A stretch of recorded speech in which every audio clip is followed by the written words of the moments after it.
Cesar Chavez was a Mexican-American who inspired and empowered millions. Cesar Chavez provided services and dedicated his life to the farm workers and civil rights.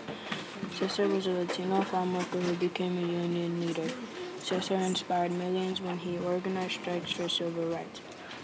He was born March 31st, 1927, near Yuma, Arizona. Cesar was one of 6 children in his family. Cesar's life was full of struggles. In the 1880s, his grandparents moved to California to escape the poverty of Mexico. However, their hardships continued. During the Great Depression in 1938, Cesar's family lost their land in Arizona. Cesar's family moved to California to become migrant workers.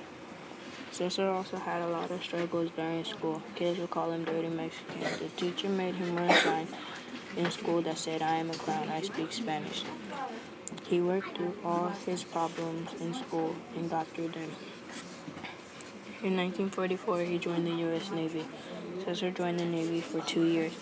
Cesar noticed the pain of prejudice and the suffering of people when he was a migrant worker and in the Navy when he returned from the Navy and went back to being a migrant worker. When he was a migrant worker, it was difficult for him. Cesar was a migrant worker because his dad got into a car accident.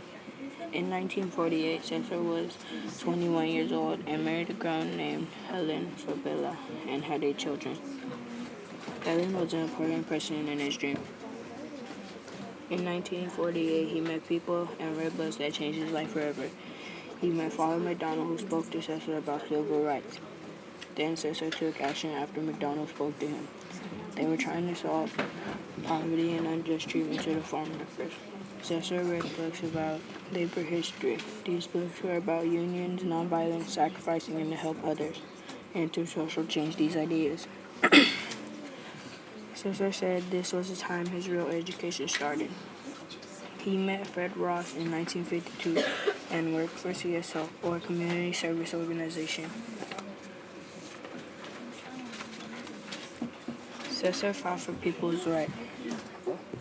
Cesar fought for people's rights. He fought for equality for all people. He fought for the farm workers so they would get right treatment like the bathrooms and clean water. Cesar fought for a lot of different things with nonviolence and got through those problems. He provided service and dedicated his life to bring justice and dignity to the farm workers and led the UFWA, or United Farm Workers Association, to victory for better working conditions. In the 1960s, riots/wars broke out. The strike was part of civil rights. Cesar visioned equality for all and social justice. Cesar probably thought that if he were to make the world a better place by striking for civil rights. Cesar's family became migrant workers because of the Great Depression and had to rent rundown shacks with no windows, and they were small and dirty. He went on strike in 1965 for the boycott of grapes. He said, "For every California grape you buy keeps his child hungry." Cesar Chavez. The people guaranteed the farm workers fair wages. In the 1970s, he inspired leaders such as Gracie Lopez. Cesar died in his sleep in 1933. In 1994, he was awarded Presidential Freedom Award. He got the medal for helping the farm workers with their rights, and he fought for civil rights. Cesar fought for rights so the world would be a better place.